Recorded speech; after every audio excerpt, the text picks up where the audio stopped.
Hi, everyone.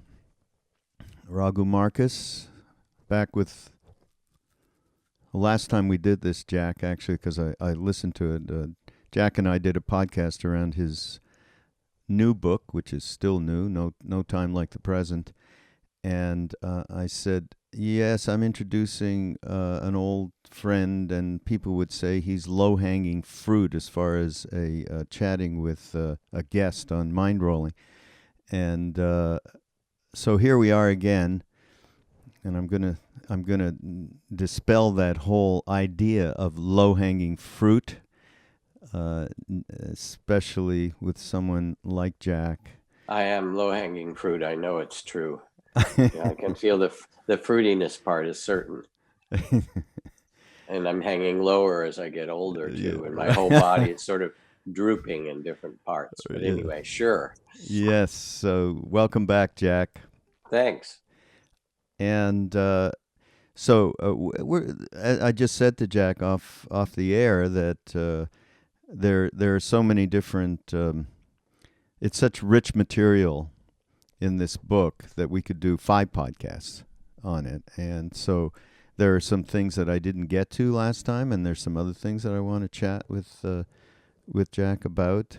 And uh, let's start with something again that is very topical. I actually want to read something. It's a quote in your book that I think is so directly affecting and just subject matter that is undeniably something that we are all involved with thinking about. And it's who is it? I think it's a quote from well, yeah, I think it's who is it? I'm going to read it and then you're going to tell me because I didn't write this down. Um, I keep encountering young people who, in spite of all the evidence of terrible things happening, also give hope. There are hundreds of thousands working for the good everywhere. To be hopeful in hard times is not just foolishly romantic. It's based on the fact that human history is a history not only of cruelty, but also of compassion, sacrifice, courage, kindness. What we choose to emphasize in this complex history will determine our lives. If we see only the worst, it destroys our capacity to do something.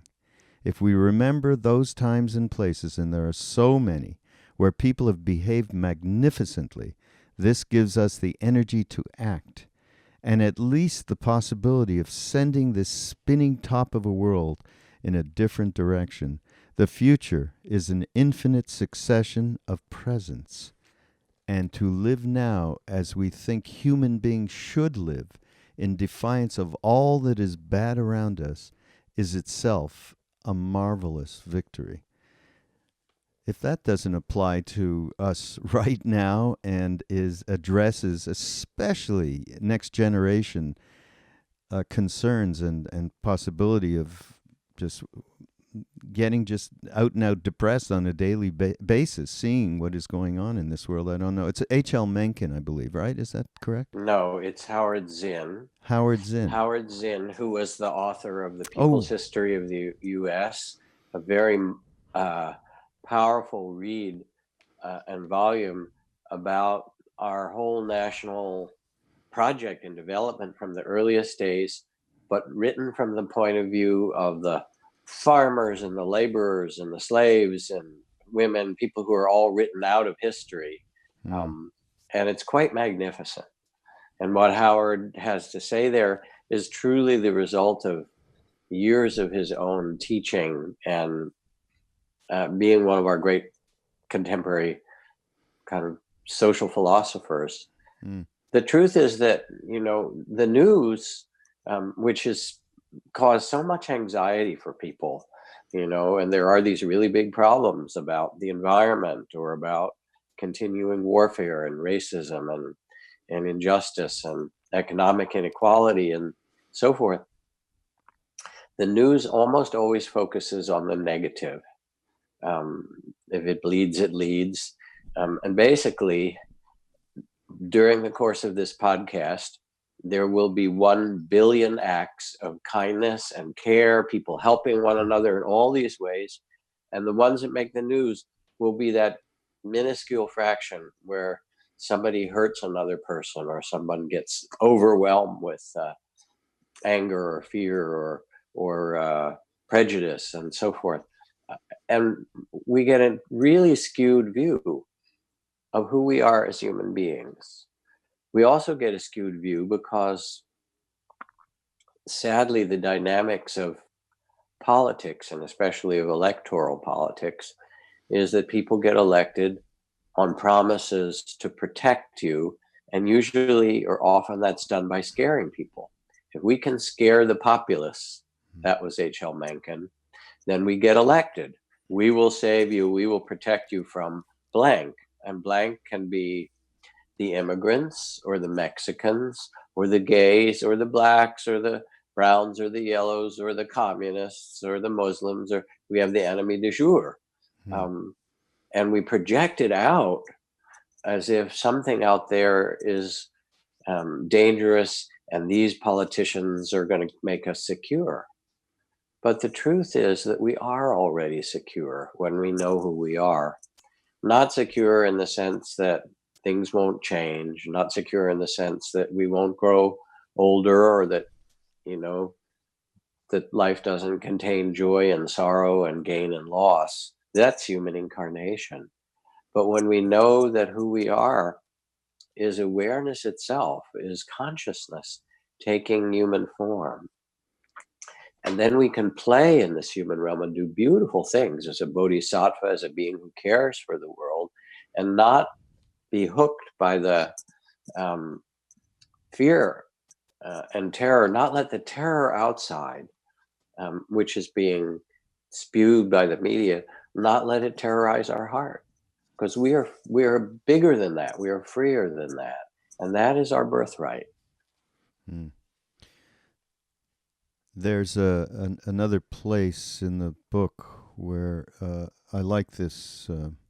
It's a quote that from Dr. Rachel Remen, and I guess the Spanish word is carencia. I don't speak Spanish, but if I'm pronouncing it correctly, and it's the job of the matador to know where the sanctuary of the bull would be, to be sure the bull does not have time to occupy his place of wholeness. So it's the safe space in our inner world, what we're talking about here. And I think in terms of what the quote that we just read, the idea that we need to find that safe inner space. I've actually noticed, Jack, I've been uncharacteristically alone over the holidays. My wife went off to India, and I've had more time to spend with myself and a little bit more time to sit. A dangerous proposition. Yes. Yes. How are you surviving? Well, I'm surviving, and I'm noticing this. That's why I brought this up. This safe space in our inner world. I'm getting a little bit more continuity of that inner space and relating with that place. I'd love for you to talk more about how people can enter into and create that safe space in our inner world. Well, our culture keeps us busy most of the time. Now we're multitasking, we're doing other things, and we're looking at our little screens at the same time. As Albert Einstein was reported to have said in Scientific American, if you can drive safely while kissing a girl, you're simply not giving the kiss the attention it deserves. So I've never heard that. we live in this way in our modern society that fragments our attention and keeps us busy almost in an addictive way with news and busyness and contact with other people and doing work and so forth, that we lose touch with ourselves. And of course, when we first try to slow down, for some people, it actually can feel unfamiliar. Like, what do I do? My friend Danny Lamott writes my mind is like a bad neighborhood. I try not to go there alone. So we have this, okay, well, what will I do? I'll be bored. I don't know, or I'll have feelings or whatever it happens to be, lonely or something. But if you tend your inner life, which is what that beautiful passage of the Carencia, of the place of wholeness that the bull finds in the bullfighting ring, by walking in nature, by taking time to meditate, by spending time listening to sacred music, by connecting with your own body and heart, after a while, your whole nervous system, the alarm of it, learns to settle down more, and you can return to that place, even though you have obviously busy and active, engaged times. And from the place of stillness, you can both see more clearly, you can love more attentively because you're actually present in your body and heart and being. And more than that, there's a vastness. When you get quiet, you sense not just the little dramas of your daily life or week, but you feel, as we are here around the solstice and the new year, the turning of the spheres and the seasons, and that you're part of life. Your life is coming through you in this vast turning mystery. And you can take your seat, if you will, in the center of this mystery and know that you are connected with it and part of it. And it changes everything. Without presence, it's very hard to love because we're scattered, or we're lost in a fantasy of the future or a memory of the past. The only place we really can love is where we are, in the present. And so to be present allows us both spaciousness and stillness. And ironically, in the stillness comes deep connection.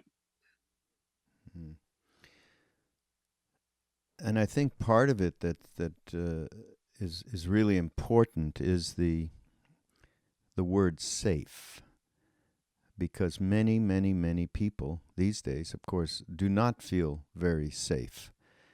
Yeah, they're being told they're not safe over and over again by the news.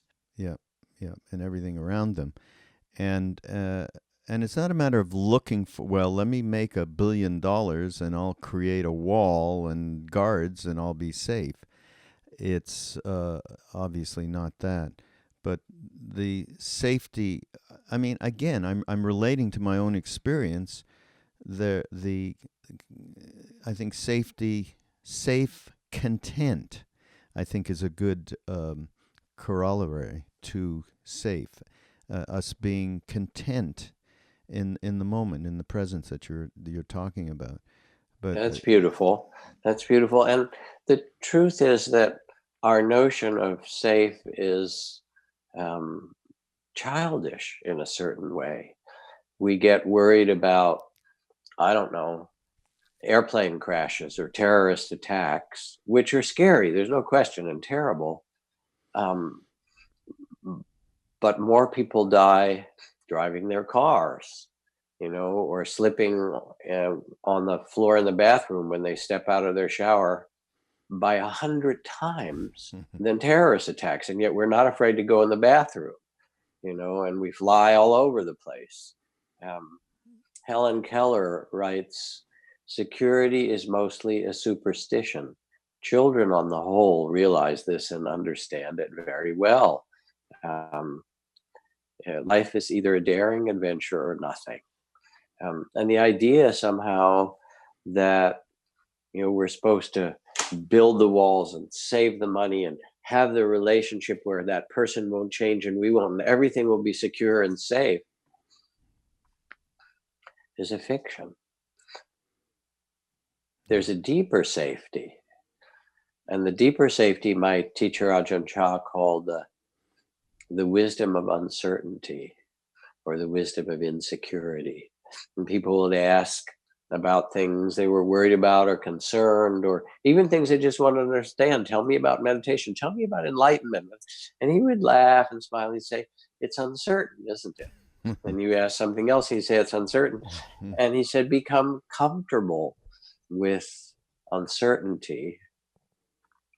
And this wisdom of insecurity means we know things will change, that there will be praise and blame, there will be gain and loss, um, there will be joy and sorrow. This is human incarnation, and we can't protect ourselves from that. No amount of money can protect you from gain and loss and pleasure and pain. Um, and no relationship can protect you. What is safe is the awareness itself. Loving awareness has the capacity to hold it all in a wise heart and say, yeah, this is human incarnation. And now what seeds will we plant? How will we respond in this world of the opposites of praise and blame and joy and sorrow? And that's the place of security, the security that we know that the heart is big enough to hold it all, the great heart of compassion and awareness, and that then we can respond. So it's a radical act to come back to ourselves and to find that place of trust that we again could call the wisdom of uncertainty, and say it is uncertain. Let's not fool ourselves. And here we are with life renewing itself. Every morning at breakfast, you have a whole new birth. What will we do with it? It's just like the grass that pushes itself up through the sidewalks. Life constantly renews itself. And we are life renewing Mm. ourselves. Yeah. Which, of course, brings up impermanence, which is an extraordinarily important subject. And of course, Buddhists have discussed this and for thousands of years. And loss is very difficult. In fact, I'm right in the midst of it myself. A deep loss of somebody who I cared for very dearly, and I phoned a friend of mine in India who was very close to this being, and who, in my mind, is an extraordinarily advanced being who had been with Neem Karoli Baba since he was a child, and we were just talking about this loss, and he was very broken up about the idea, basically, of the impermanence. He'll never be able to have the quality of the relationship that he had with this being. And I was, he just set me off into this terrible feeling of loss and not being. I thought prior to that, for the few hours prior to that, I was dealing with it, but the there's the philosophizing about impermanence, and then there's the moment to moment thing and being human, and there's such a tough juxtaposition in that sense. Talk about that a little bit. I know you have Well, gone through it yourself very recently, so this is not yes, new. this year my twin brother died, and I spent a lot of time the last 2 years being with him in hospitals and transplant and all things like that. And it was very difficult. I could feel it resonate deeply in my body, all that he was going through as a twin, because we are beings of paradox, of multi dimensions, and so grief is actually important. There are beings that we love. There's this life that we love and connect to. And my dear friend Malidoma Somé, who's a West African shaman and medicine man, also has a couple of PhDs from the Sorbonne and Brandeis and so forth. So very elegant medicine man. He said when he first came to the US after some really couple of years of very powerful shamanic training and initiation, he said, and his energy body was open. He said, your streets are full of the ungrieved dead. Hmm. He said, what kind of society is this? People who died who were homeless, people who died in old age homes, people who died in ICUs tended by caring doctors and nurses, but not with their family. in our culture, he said, the Dagara people, um, we grieve everyone. Each person honored in grief, and that passing and that willingness to let ourselves feel the tears and the connection, and that we won't see them in that form again. Um, that grief is really a way of honoring our own heart's caring, our own love. So the grief you feel for the loss of this saint in India that you've known and loved, um, of course, you should weep and you should allow that. And grief has its own life and rhythms. And you also know that it's just part of the story.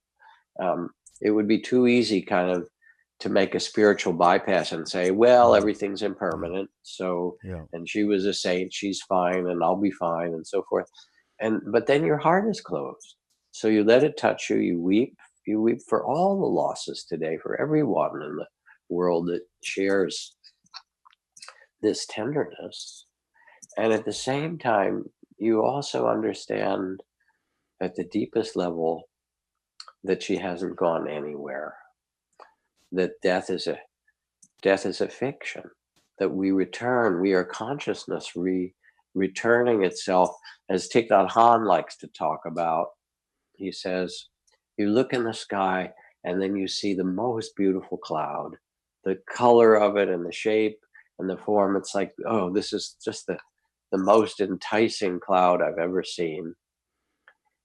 And then it gathers more fully, and then it dissolves and it turns into rain, and it waters the land and the earth, and eventually goes through the rivers and streams back to the ocean, where the sun heats it up and it becomes yet a cloud again. He said, that's who we are. Who we are is not, death is not some final moment. Death is the changing of consciousness in some way. And truth to tell, Siddhi Ma, who you were talking about, she's still here. You can talk to her, you can listen to her. You can't touch her body anymore. But there are other ways in which there's, if anything, more of her, because she's everywhere now. Wherever you go, you can say, hey, I need a little conversation with you, heart to heart. Mm. Mm. Um, and so we carry both truths. We carry the tears, and they're not just personal. They're also, in our grief, we enter what is called the tears of the way, which is to say, there's a poignancy to life that's ever changing. And um, when the heart is open and allowed to be touched by the world, there's an unbearable beauty and an ocean of tears. And this is what human incarnation offers to us. Mm. And from this place, you can both honor the waves of grief, because grief comes in waves, as you know, like the waves of the ocean. And you can also be the ocean and say, yes, the waves come and go. And who we are is the vastness. Who we are is consciousness itself. Mm. So, yeah, and I go through the same. And I wouldn't want it any other way. I wouldn't want to be, oh, yeah, everything changes and I'm chill with that. Um, I want my heart to be touched. I want to be able to weep. And then I want to also be able to laugh, Mm. both. Yeah. Actually, in the book, you talk about, you quote the Native Americans, I believe, grief brings a person closer to the Great Spirit. It's a little similar to our friend who's quoted as suffering brings me closer to God. So, yeah. Yes. There's another, so now kind of turning a little bit to giving people an idea of that consciousness from which we can see and experience in the way that you've just explained. And it's the concept of the one who knows that's in the book actually, and it's about, as your heart opens, as you've been speaking about it, you can rediscover the vast perspective you'd almost forgotten, the spacious mind. Um, Talk about the one who knows and that perspective. Well, one of the ways that I understood this came very early in my practice and training in the forest monasteries when living as a Buddhist monk with Ajahn Chah, because I was trying to have all these meditation experiences, and I was having all these interesting, lights and visions and dissolving body and all kinds of cool stuff. And I'd go and tell him, he'd just smile and say, carry on. He didn't really make much of a fuss about it, as good Zen masters don't. And then I heard the story that he told to some of us. He'd been in the forest himself for 10 years as a young monk, doing very intense austerities and living in caves and living out where there were tigers, and um, practicing in such a way that he too both overcome a lot of inner and outer obstacles, and then had visions and light and deep insights and expansion of consciousness. And he went to the greatest master of the time, this other Ajahn Mun, told him all about it, said, do you have any advice? And Ajahn Mun looked back and said, Cha, you missed the point. The point isn't to have experiences, they're just experiences. It's like being in the movies. There's a romantic comedy and a war movie and a documentary and, a love story. And he said, those are just movies. He said, the only question that matters for freedom is to whom are they happening? Who is the one seeing these movies? Turn your attention back, said his teacher Ajahn Mun, back to the one who knows, to the knowing itself, which Ram Dass calls loving awareness or consciousness. And become the witnessing to all things, become the one who knows, become the knowing that sees the dance of life from a place of timeless peace, of a eternal presence. Because the question is not the future of humanity, but the presence of eternity. Can we as human beings be connected with the sacred and the spiritual and the great turnings of the galaxies? And when we are connected, then it brings both you called it contentment, a deep sense of connection with all life.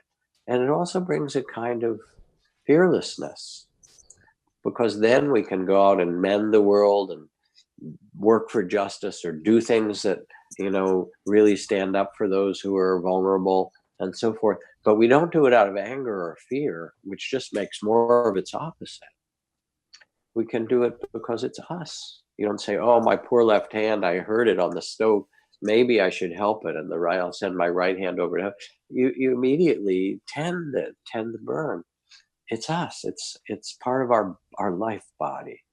And from this place, one of my teachers said, wisdom sees that I am nothing. From this place, the sense of separateness dissolves. And love sees I am everything. And between these two, my life flows. So from this place of witnessing, of being the loving awareness, we both contain all things, and yet at the same time, there is a spaciousness and freedom to love it all. The one who knows. I love that. Um, there's another something from the book, and it's you have all this book, by the way, everybody. I think I said this last time when we first talked about the book. Is as usual, if you've ever been with Jack, there are so many different sources of quotations to enunciate these concepts. They're absolutely wonderful. Not to mention all the stories. It's just very rich with it. So great, Jack. There's but a German Zen master. So I'm introduced to many of these people. Like I didn't, Annie Lamott, who I eventually have done some podcasts with, and Jack introduced me. I didn't hear of her till Jack mentioned it. Jack comes to every year to our retreats with Ram Dass, so I'm getting educated slowly but surely. A German Zen master and psychotherapist, Karl Dur- Durkheim, right? yep.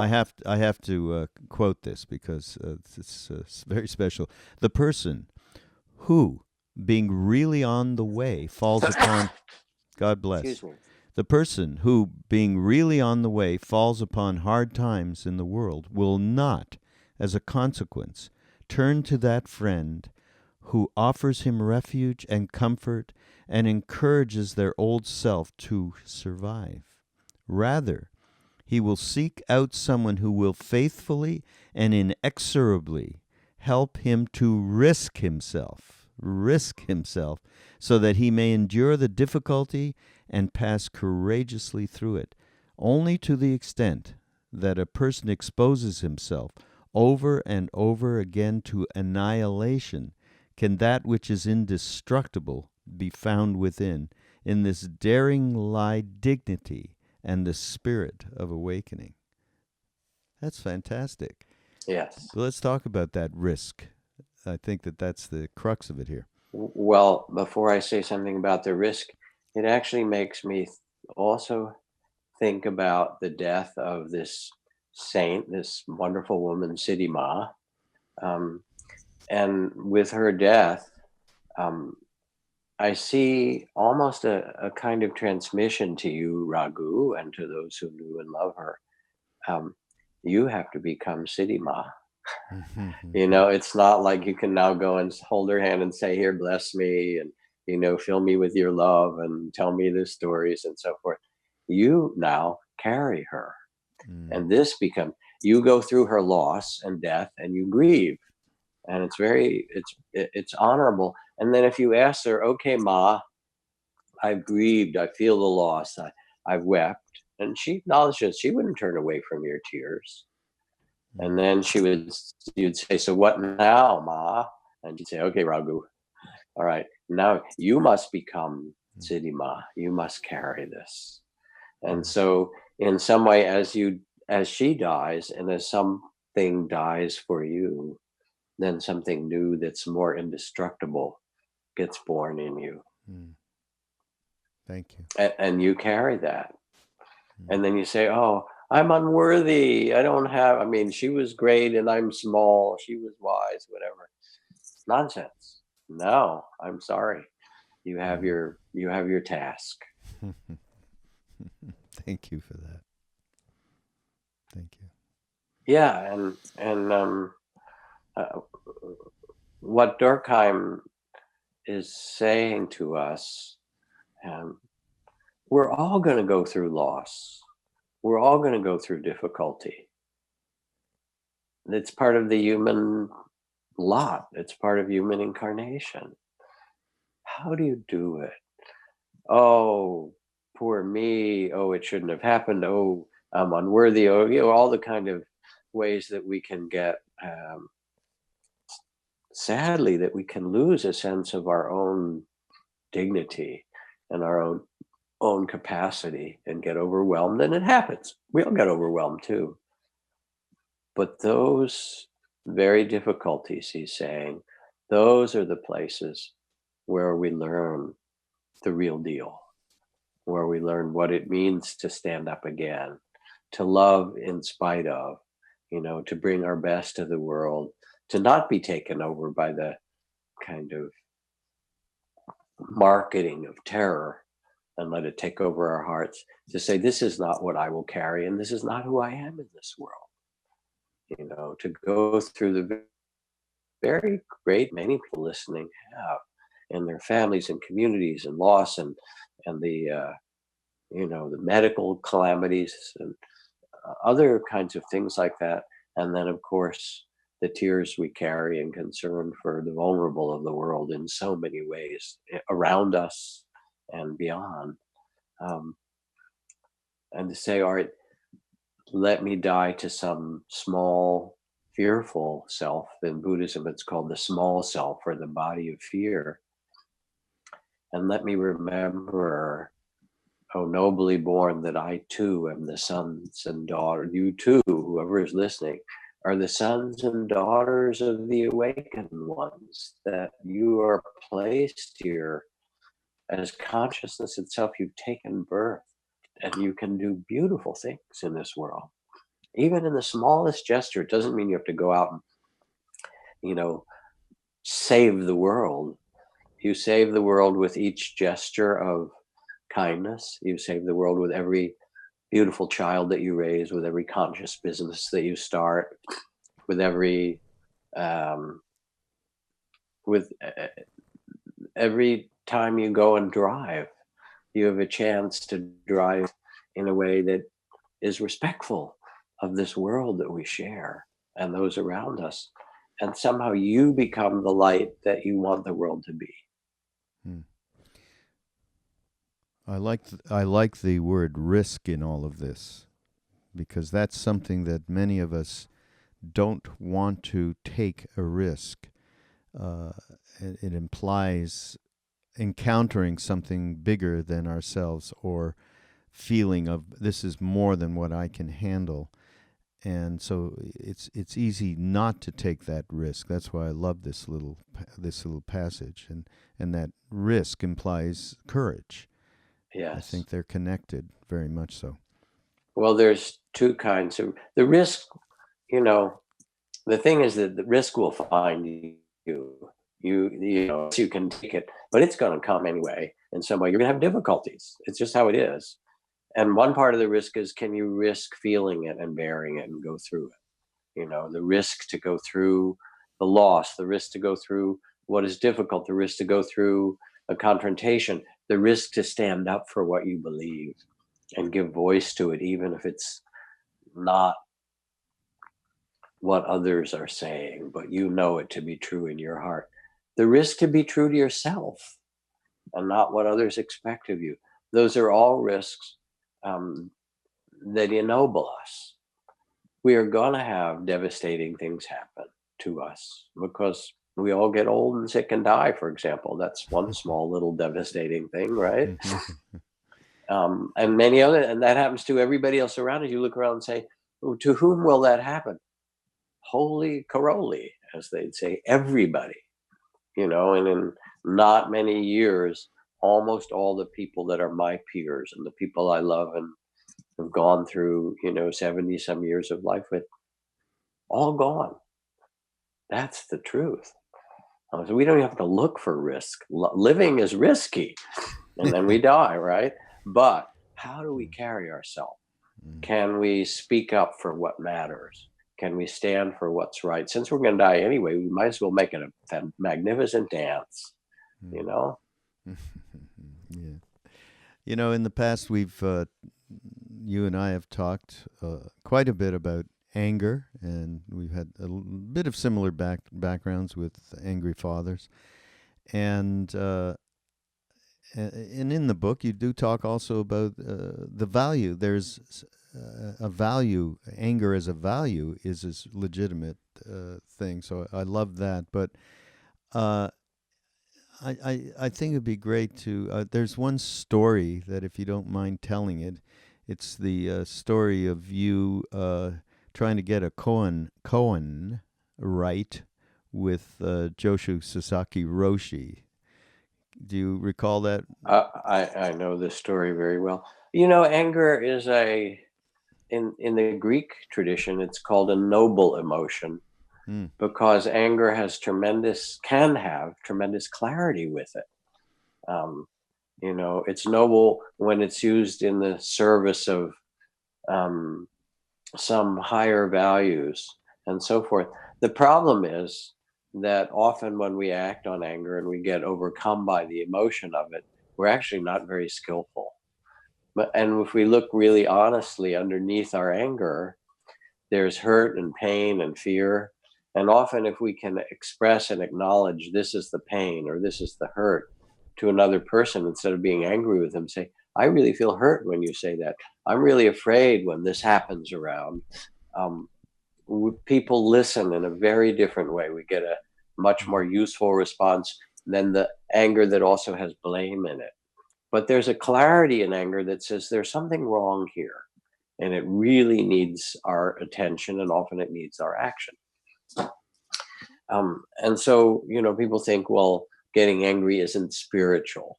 So there I was with Joshu Sasaki Roshi, who is this one of the oldest and most respected Rinzai Zen masters in the world, who lived in the West for a long time.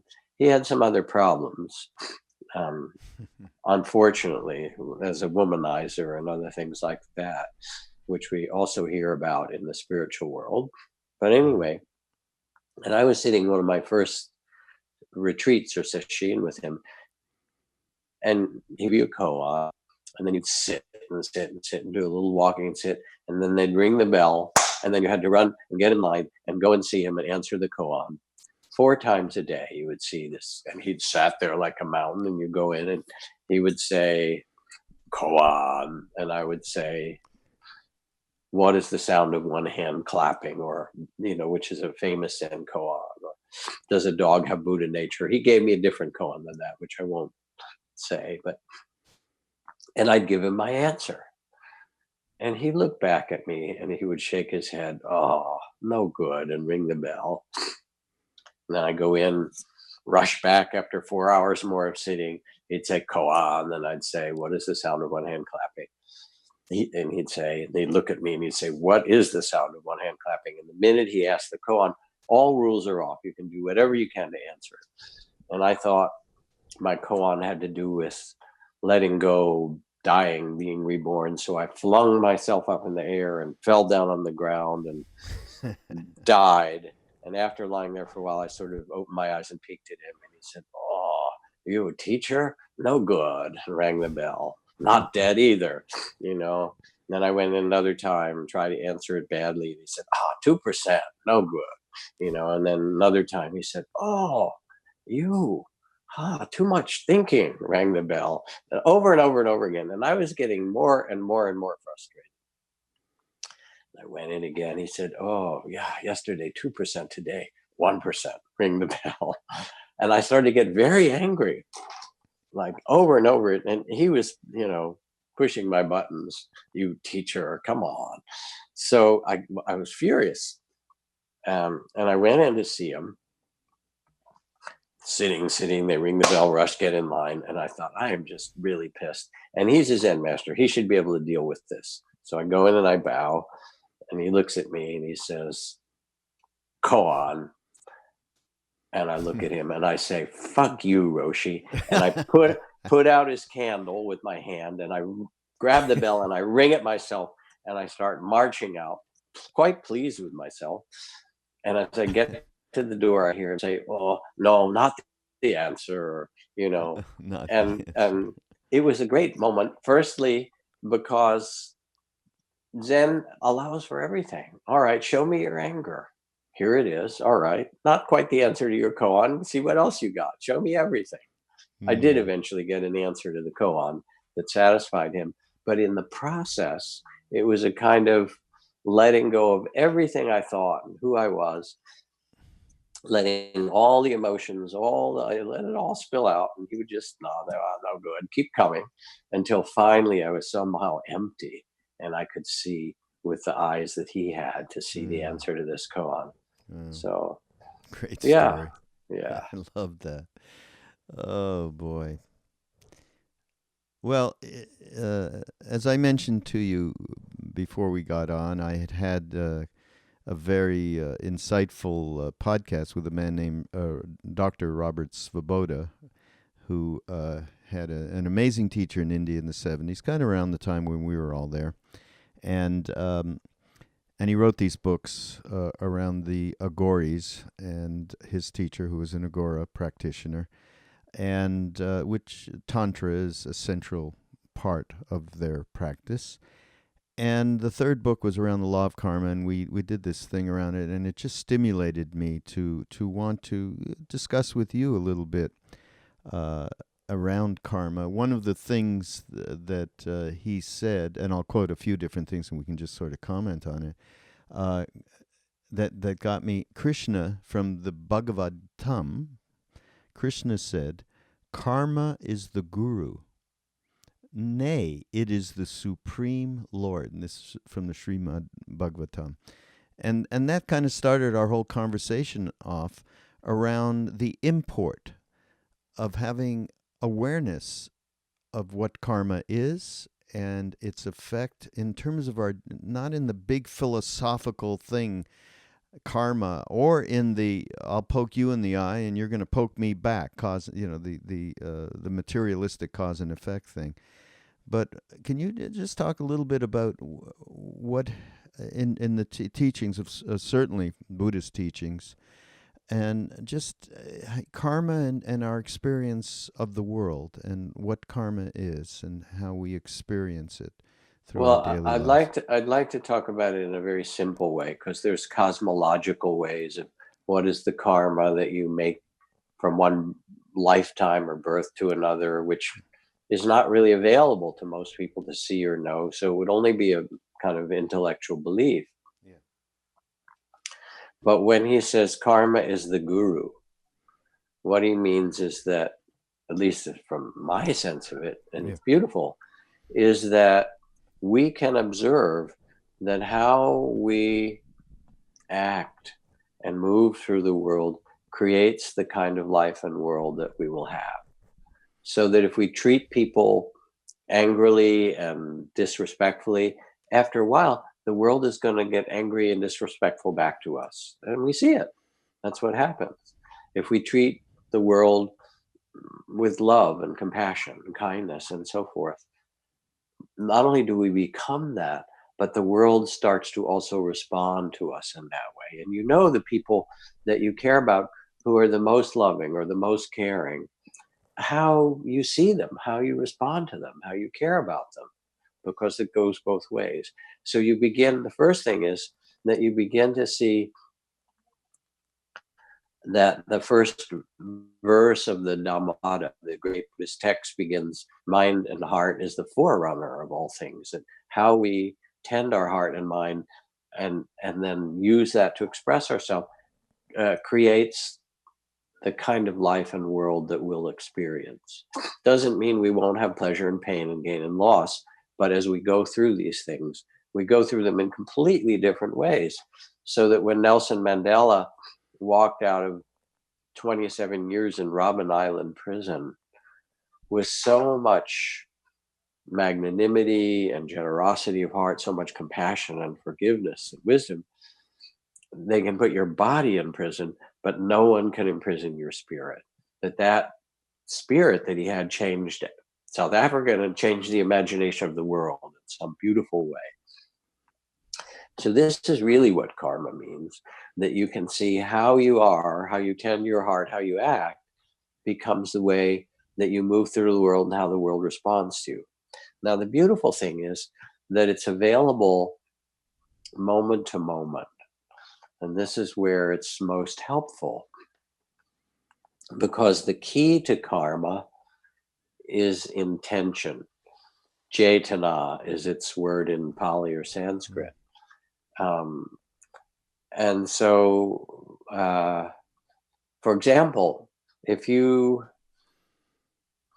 a guy gets in his car, pulls out of his driveway, and crashes through the gate of the next door neighbor and smashes into his living room because he's angry that his neighbor cut down the trees that bordered their property and, threw rocks at his dogs, and it was just a terrible neighbor in all these ways, then the police will come with their blue lights and cart him off in handcuffs and so forth.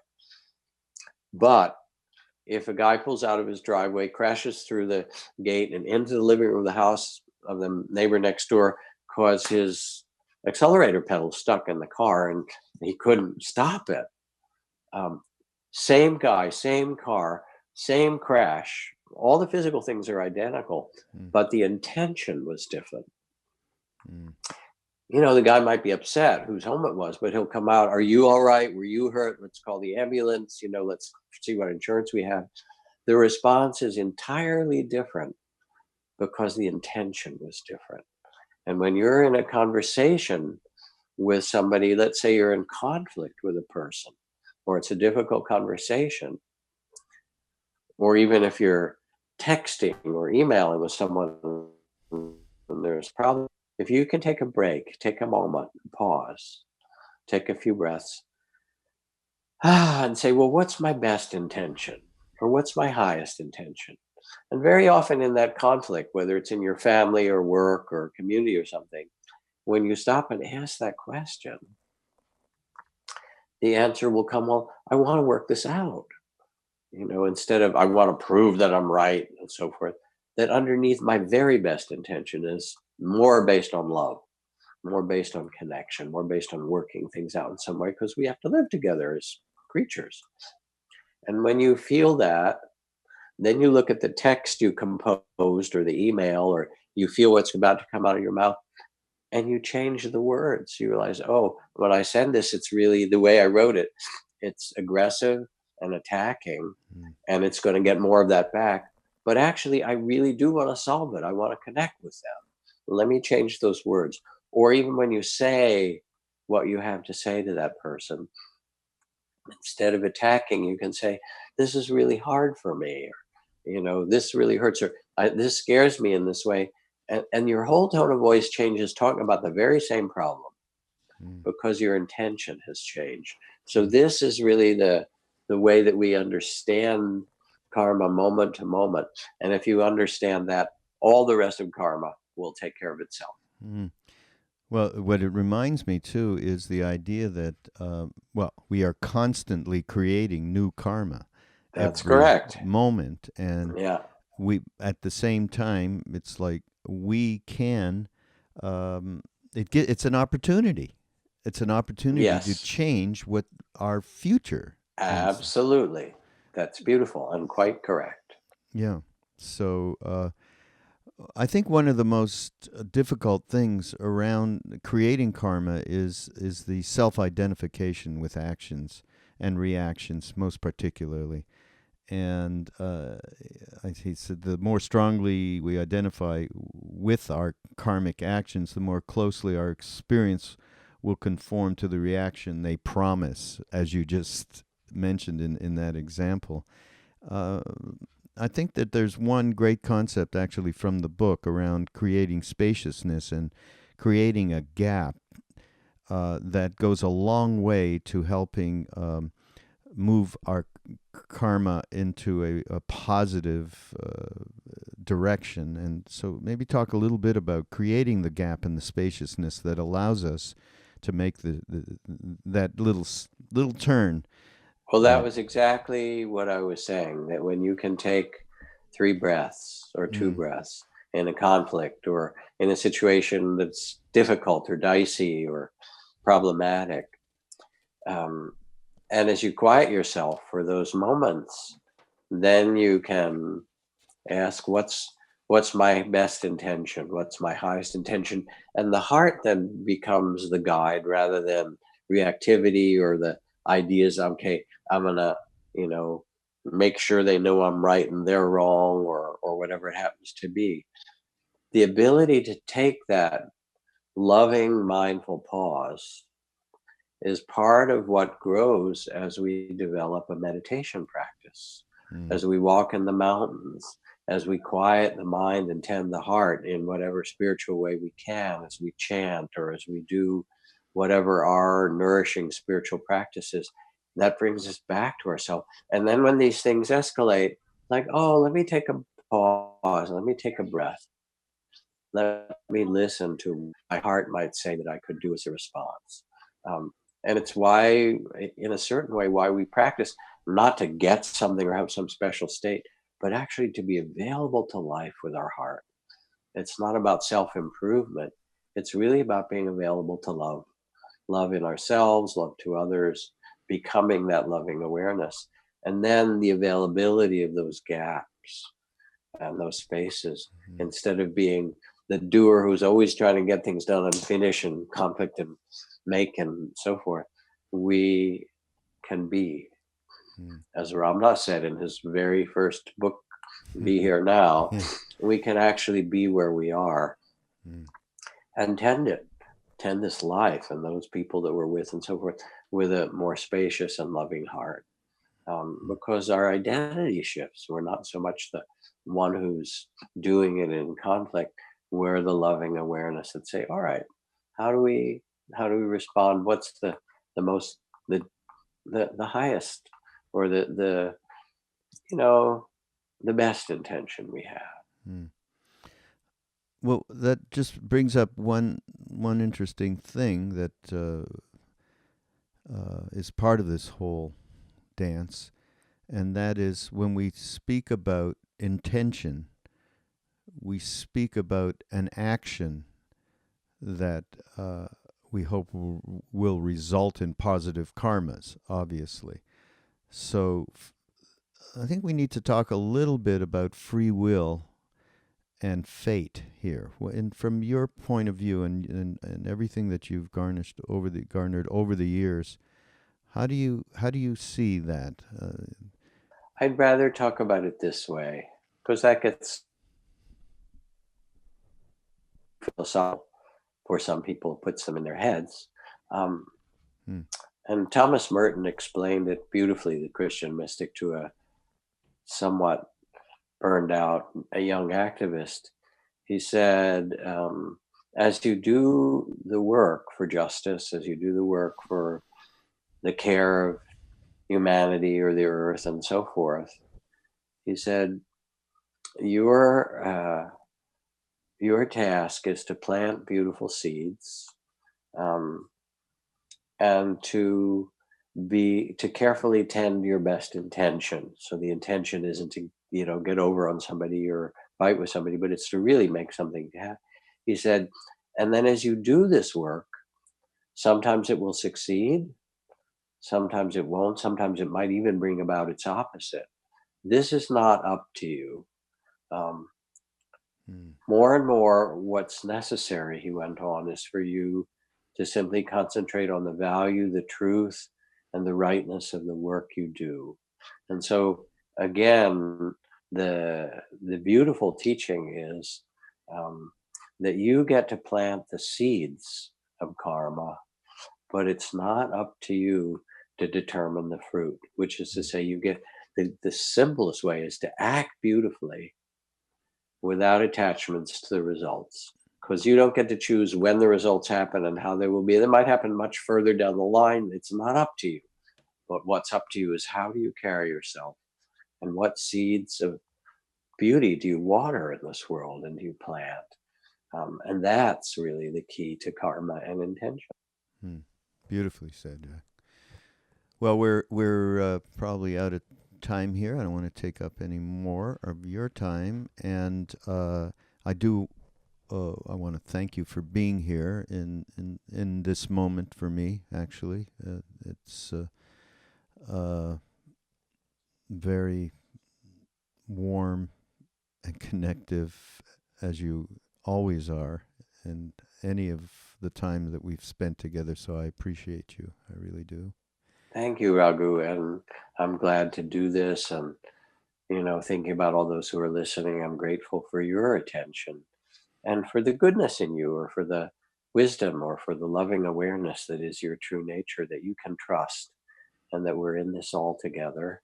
Mm. So it's a pleasure to be part of the podcast. Thank you, Raghu. Mm. And please, everybody, no time like the present, and there is no time like the present to go and get no time like the present. See, yes, What? here we are. No time like the present. There we Perfect. are.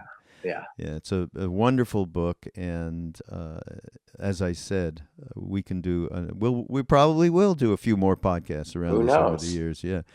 So again, thank you very much, and everybody, go to BeHereNowNetwork.com/mindrolling, and you're going to see links to get the book and links to any of the other things that we've been talking about, and highlights and show notes.